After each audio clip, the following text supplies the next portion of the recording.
Evet Boracığım. Merhaba Özgür abi, hoş geldiniz. Hoş bulduk. Bugün aracın enerji sistemi takılacak. Bora EcoFlow'un yetkili müdürü. Bu konularda uzman. Ben lafı kendisine bırakıyorum. Ne yapacak, ne edecek bize söylesin. Bu canavar aracınıza bir güç kiti montajı yapacağız. Bunu da EcoFlow ürünleriyle gerçekleştireceğiz. EcoFlow'un güç kitlerinden hızlı bir şekilde bir bahsetmek istiyorum. Tamam. 5 komponentten oluşuyor. Bir sigorta kutusu, dağıtım kutusu, bir kontrol modülü, akü grubu, güneş panelleri ve Power Up dediğimiz güç merkezi. Aslında bu bilmiş olduğumuz invertör, MPPT cihazları. Hepsinin kompakt toplanmış. Hepsinin kompakt ve basit bir çözüm aslında. Bu DIY sistem dedikleri kendin yap sistemi. Çok basit, kurulumu da çok basit. Çalışma prensipleri de çok basit ve son teknoloji kullanarak hem kullanıcı dostu hem de zaten enerji verimliliği çok yüksek olan ürünler, EcoFlow'un ürünleri. Herhangi bir şey arıza yaptığında diğer sistemleri kullanma şansımız olacak mı? Diğer sistemleri kullanma şansınız olacak. Çünkü zaten aracın kendi bir sistemi var. Aynı zamanda bizim sistem de sizin aracın alternatörüne bağlanacak. Yani araç çalışırken de şarj olacak. Fakat bizim sistemde herhangi bir arıza olduğu zaman sadece karavanınızdaki elektronik eşyalar çalışmayacak. Fakat onun dışında karavanın başka bir şeyine hiçbir şekilde müdahale etmeyecek bu sistem. Bir de EcoFlow'un güç kitlerinin şöyle bir özelliği var. Aynı anda farklı şekilde şarj olabiliyor. Yani bundan kastım alternatörden de aynı anda şarj olabiliyor. Güneş panellerinden de aynı anda şarj olabiliyor. Kamp alanındaysanız aynı zamanda dışarıdan 220'den de şarj olabiliyor. Hepsini aynı şekilde olduğu zaman zaten sizin güç sisteminiz bir saatten daha kısa bir sürede şarj edilmiş olacak. Bence orayı çekelim biz.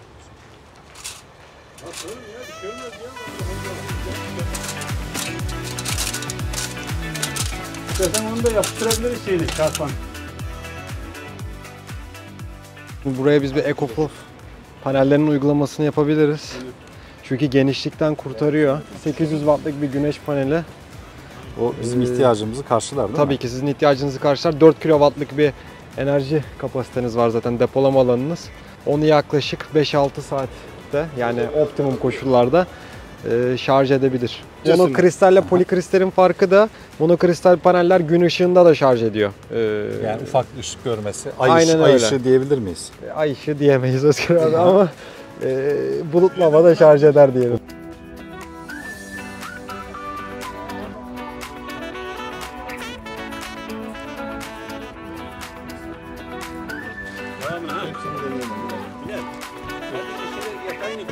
Kurtardı. Bırak bir genişliği oturuyor burası. Tamam.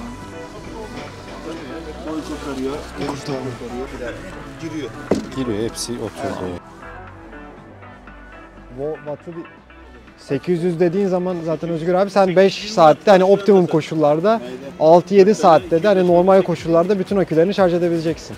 Yani. Tabii daha hızlı isterseniz birkaç tane daha panel takviyesi yapabiliriz buraya ama şu an bence öyle bir şey hiç gerek yok. Ya buraya hiç panel çünkü aynı zamanda alternatörden de şarj olacak araç giderken. Onun dışında zaten kamp alanlarına giderseniz bu 220'den de şarj edeceksiniz. Kamp alanı pek bize göre değil. Biliyorum.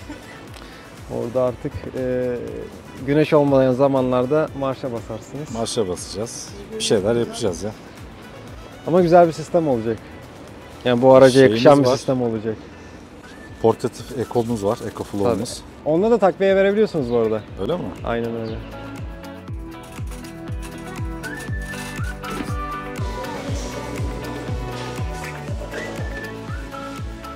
Bu bahsetmiş olduğum güç merkezi Power Up. Şimdi burada 3 tane batarya girişimiz var. Şu şekilde göstereyim. Bizim 2 kW ve 5 kW olmak üzere 2 tane farklı batarya varyasyonumuz var. Yani bu şekilde 2, 4, 6 kW'lık bir sistem ya da 5, 10, 15 kW'lık bir sistem sağlayabiliyoruz. Bu cihaz farklı şekillerde şarj olabiliyor daha önceden de bahsettiğim gibi. Şurada alternatör şarj girişimiz var. Araç alternatörüne bağlanıyor direkt ve alternatörden şarj olabiliyor. Şurada güneş paneli şarjlarımız var ve 4800 Watt'a kadar saatte bir güneş enerjisinden şarj etme imkanı var. Aslında biz bunun %20'sini, 25'ini sizin karavanınızda kullanıyoruz. Aslında bu sistem kapasitesi çok daha fazla ve varyasyonlar çok daha olası. Onun dışında bu cihaza buradan da 220'den kamp alanlarına gittiğiniz zaman AC in dediğimiz Kıyıdan güç almak isterseniz 220'den öyle de bir seçeneğimiz var. Sıfırdan 80'e 1 saatte şarj oluyor bataryalarımız. 2 bataryada tam şarjda 1,5 saatte oluyor. Bu arada bu bataryalardan da bahsedeceğim birazdan ama kısa bir bilgi vereyim. Bu bataryaların kimyası LFP yani lityum demir fosfat. Bu sayede bu bataryaların döngüsü çok uzun. 3000'den fazla döngüleri var bu bataryaların. Yani Bayağı uzun gidiyor yani. şöyle söyleyeyim, 20 sene, 30 sene siz bunları optimum verimlilikte kullanabilirsiniz. %80 verimlilikte kullanabilirsiniz. Şu an dünyadaki en kaliteli batarya teknolojisi. Abi şimdi bu 5 farklı şekilde şarj edebiliyoruz biz akülerimizi. Birincisi bahsetmiş olduğum güneş panelleri. İkincisi alternatör. Üçüncüsü EcoFlow'un kendi jeneratörü var. Evet. Kendi jeneratörü akıllı bir jeneratör. O jeneratörden şarj olabiliyor. Aynı zamanda 220 AC'den şarj olabiliyor. Bir kıyı gücü dediğimiz 220'den kamp alanlarına gittiğinizde ve bataryalardan bir şarj sağlanabiliyor. Yan tarafta da AC ve DC dağıtım taraflarımız var ve buradan 2 tane kablo çıkıyor. Bir AC, bir de DC. Alternatif akım ve direkt akım kabloları. Bunlar da bizim akıllı dağıtım sigorta kutumuza geliyor. AC/DC Smart Distribution Board dediğimiz akıllı dağıtım paneli. Bu aslında bir sigorta kutusu olarak düşünebilirseniz şu şekilde kapağını kaldırıyorum. Sizin bu kapağı açmanıza hiç gerek kalmayacak sigorta atmadığı sürece. Bunun akıllı olmasının nedeni her bir AC ve DC tüketiminizi monitör edebiliyorsunuz ve kontrol edebiliyorsunuz. Buzdolabınızın saatte kaç watt çektiğini, ocak çalıştırıyorsanız ne kadar bir tüketim olduğunu, çamaşır makinesi gördüm onun tüketimini, bütün tüketimlerinizi, ışıklarınızı açıp kapatabiliyorsunuz. Bir ekranımız var, onu da birazdan göstereceğim. Bütün AC ve DC tüketimlerinizi ayrı ayrı monitör edebiliyorsunuz. Hem cep telefonu uygulamanızdan hem bir tane ufak bir telefon ekranı gibi bir ekranımız var. Oradan da kontrol edebiliyorsunuz. Şimdi burada AC'ler bu tarafa giriyor. Buradan çıkarttığımız kablo AC girişi dağıtım için. Buradan da çıkışlarımız var. Artı eksi topraklama. Ve aynı şekilde DC için de buradan 2 tane power up'tan çıkan kablomuz giriyor ve buradan da dağıtımını gerçekleştiriyoruz. Burada sigortalarımız var. Bu sigortaların amperlerini siz istediğiniz gibi ayarlayabiliyorsunuz. Kutunun içinden farklı amperajlar da çıkıyor.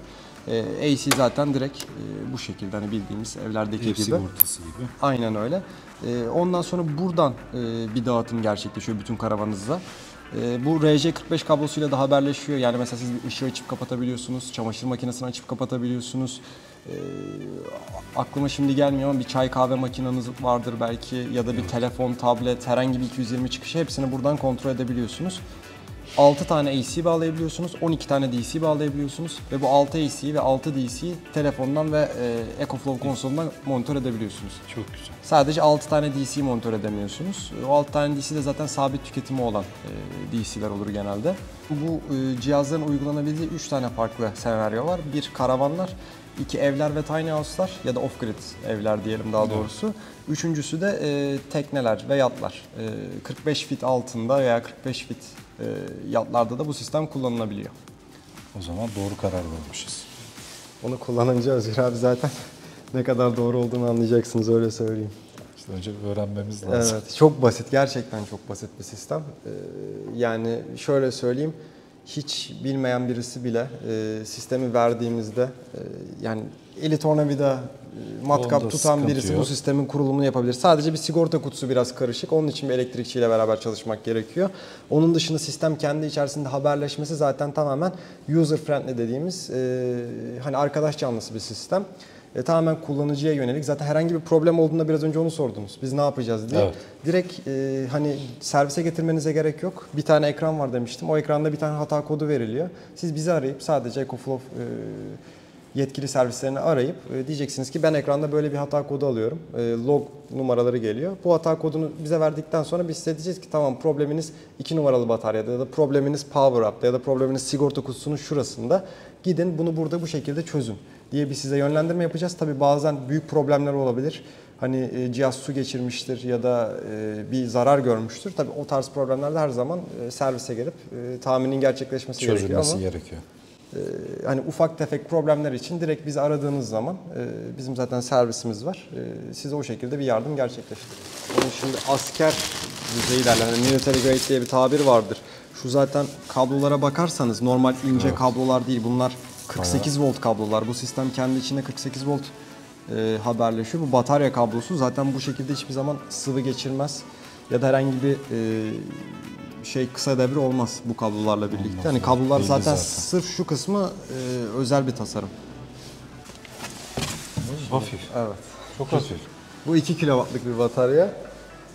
Bize bundan kaç tane takılacak? 2 tane ama uzun vadede yetmezse ya da enerji tüketiminiz artarsa ya güneş paneli takviyesi yapabilirsiniz ya da mesela gece Batarya. tüketiminiz daha fazlaysa bir tane daha 2 kW'lık batarya ekleyebilirsiniz. Bu sistemin zaten en güzel özelliklerinden biri bu. Siz istediğiniz gibi konfigüre edebiliyorsunuz. Yani 2 kW'dan başlıyor sistem 15 kW'a kadar konfigüre olabiliyor.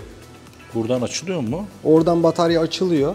Bütün sistemi de açıyor aynı zamanda. Bataryayı açtığınız zaman ya da Power Hub'ın şurasındaki bir burada F16 tonu gibi bir şey var Ha, burada orada da. da var. Kapak kalkıyor. Buna bastığınız zaman bütün Devreye sistem devreye giriyor. Fakat şu an bir enerji takviyesi olmadığı için devrede değil. Bunların döngüsü çok fazla. 3000'den fazla döngüsü var.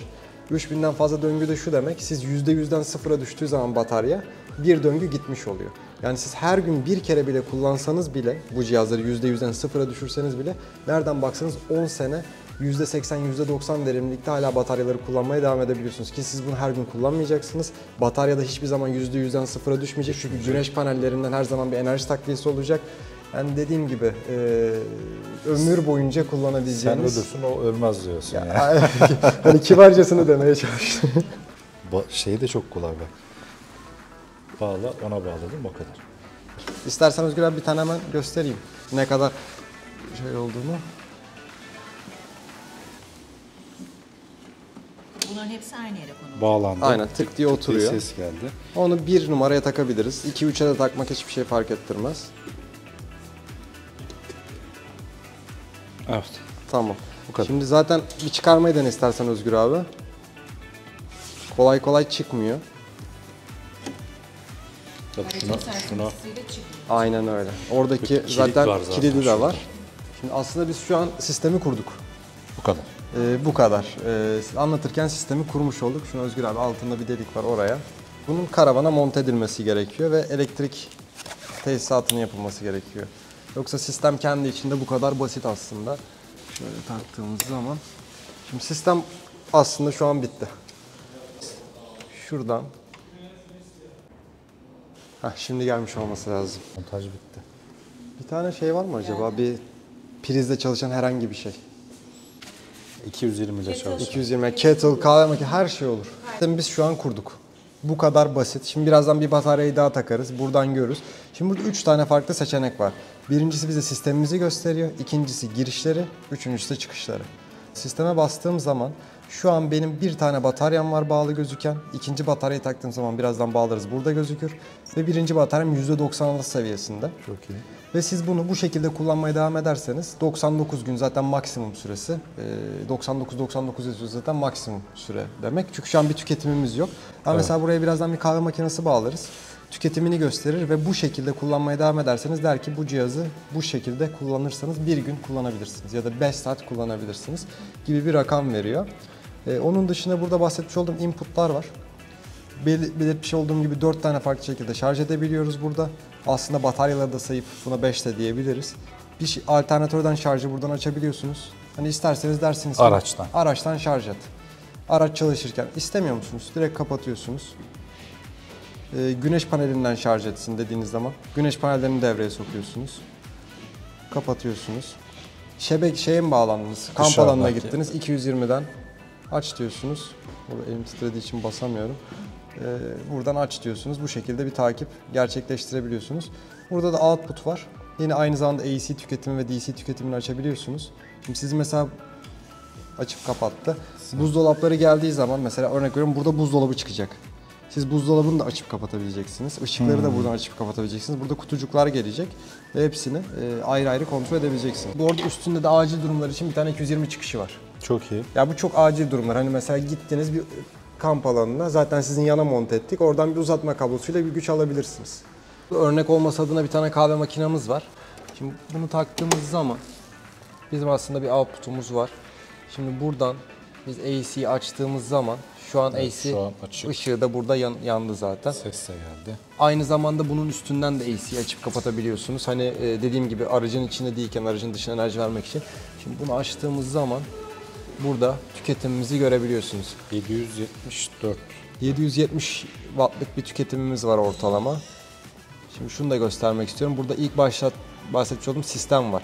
Siz 2 kW'lık bir tane bataryamız var. %96 dolulukta siz 2 saat 15 dakika boyunca bunu çalıştırabilirsiniz. Aralıksız bir şekilde bunu 2 çalıştırabilirsiniz. saat 15 dakika. Ki zaten su bir dakikada kaynar. O da maksimum. Yani aslında düşündüğünüz zaman bir kettle'ı 2 saat 15 dakika sadece bir tane batarya çalıştırabiliyor. Şu an su kaynadı. Evet. Kahveler hazır. Evet, bir gitti %1. 96'dan 95'e 95'e düştü. Direkt 99 oldu yine. Özgür abi istersen hemen ikinci bataryayı da bağlamayı göstereyim. Tamam. Ki ne kadar kolay olduğunu, hani aslında gerçekten hiçbir ekstra bir şey ihtiyaç olmadan, hatta ben hiçbir şey yapmayayım. Direkt olarak sen zaten Özgür abi biliyorsun. Bu da ikinci panel. Bu bataryaların başka bir özelliği de hem yan yana hem üst üste istediğiniz gibi koyabiliyorsunuz. Koyabiliyorsunuz çünkü Yani şu şekilde akıllı şeyleri bataryalar BMS'leri içinde otomatik ısıtması, otomatik soğutması hepsini kendi ayarlıyor. Yani bir aslında elektrikli araba olarak düşünebilirsiniz. Elektrikli arabanın hatta bataryalarından bile daha kaliteli bir batarya kimyası kullanılıyor. Bunu da ikiye Şöyle taktım. göstereyim. Bunun üstüne oturuyor bu şekilde. Evet, ikinci bataryada %86'da. 2 de geldi. Bir de bazen hani çok gelebilen bir soru var. Mesela bir batarya %90 doluda, bir batarya %10 dolulukta mesela. Aslında baktığınız zaman bu AGM ve JER akülerde bir problem. Ama lityum demir fosfat akülerde bu sistem o kadar akıllı bir sistem ki bunu kendi dengelemesini yapabiliyor. Mesela yine çalıştırırsanız o süre yaklaşık olarak 4 saatlere çıkacak. 3600 wattlık devamlı bir çıkış gücü var AC tarafında bu cihazın. 3600 de çok iyi. 3600 zaman çamaşır makinesi zaten 2000 watt çekiyor. Bir kahve makinesi kettle 2000 watt çekiyor. Bir ısıtıcı 2000 watt çekiyor. Bir klima 1500-1600 watt çekiyor. Siz karavanınızdaki klimadan tutun, kahve makinesi, ocak her şeyi çalıştırabilirsiniz. Çok kaynadı. Sistemi biz burada kurmuş olduk. Sadece bunun karavana monte edilip bütün karavandaki elektronik cihazların sigorta kutusuna bağlantısı yapılması gerekiyor. Aslında bunu bütün elektrikçiler, tesisatçılar hepsi bunu çok rahat bir şekilde İşi yapabilir. Aynen öyle. Birazcık. Çok basit. Zaten EcoFlow'un sloganı basit, akıllı, kompakt. Şu panel 5 tane vidası var. Bir şablonu var. Şablonu koyuyorsunuz. Delik açıp vidaları takıyorsunuz. Bunların da 2'şer tane vidası var. Yani toplam şöyle söyleyeyim. 15'ten fazla vida atılmıyordur. Bütün sistem için. Şimdi buradan bir cihaz eklemek istiyorum. Burada PowerKits'i direkt kendisi gördü zaten. Şu an ben PowerKits'e bağlanıyorum. İlk bağlantının Wi-Fi ile olması lazım. Bütün güncellemeleri de Wi-Fi üzerinden yapabiliyorsunuz. İnternete bağladı cihazı. Şu an şunu şu şekilde bakın isterseniz. Şimdi şu şekilde bir karavan geliyor. Şurada PowerKit'imiz var. Alternatör, güneş paneli. Şu an bu şekilde takip edebiliyorsunuz.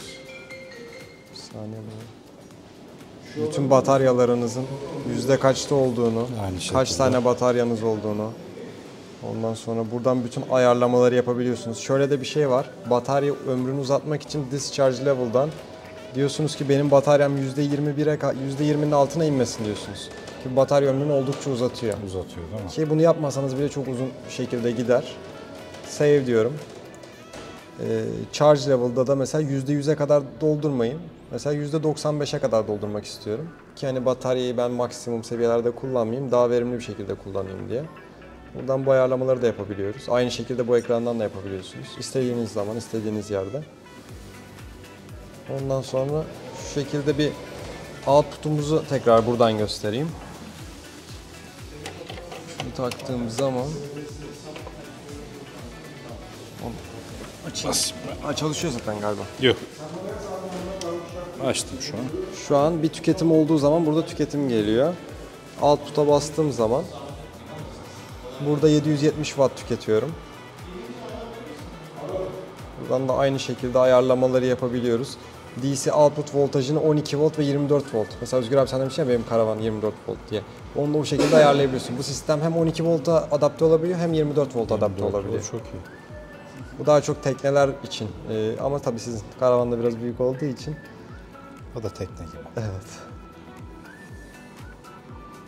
Şu şekilde. Bir de hemen input'u göstereyim. Hemen 4 saate düştü mesela kullanım. Bu şekilde kullanırsak 4 saat ama kapattığınız zaman bu yine artar. Çünkü bir tüketim olmayacak. Buradan bütün istatistikleri, aylık tüketiminiz, haftalık tüketiminiz, günlük tüketiminiz, tabii şu an biz bir tüketimimiz olmadığı için göremiyoruz ama bunu da hepsini monitör edip en çok ben nereden tüketim yapmışım? AC'den mi?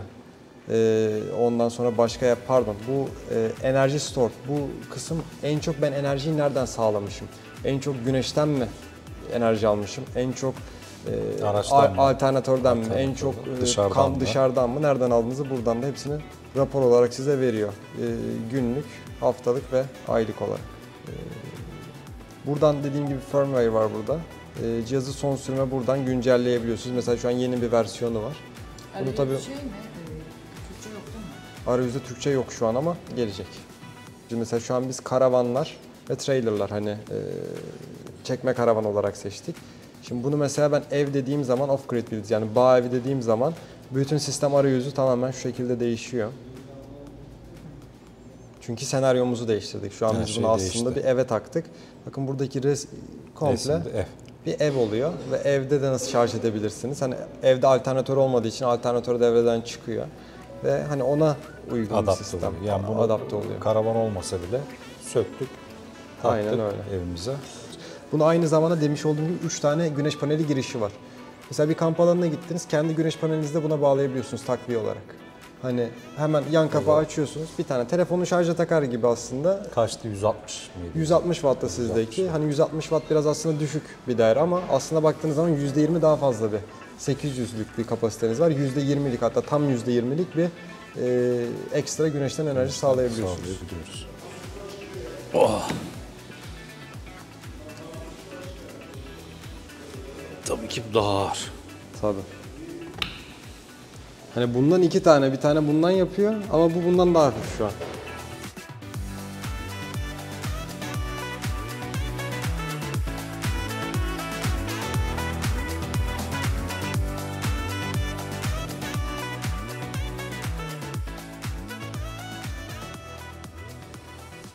Evet, aracımızın enerji sistemi bitti. EcoFlow olarak yapıldı.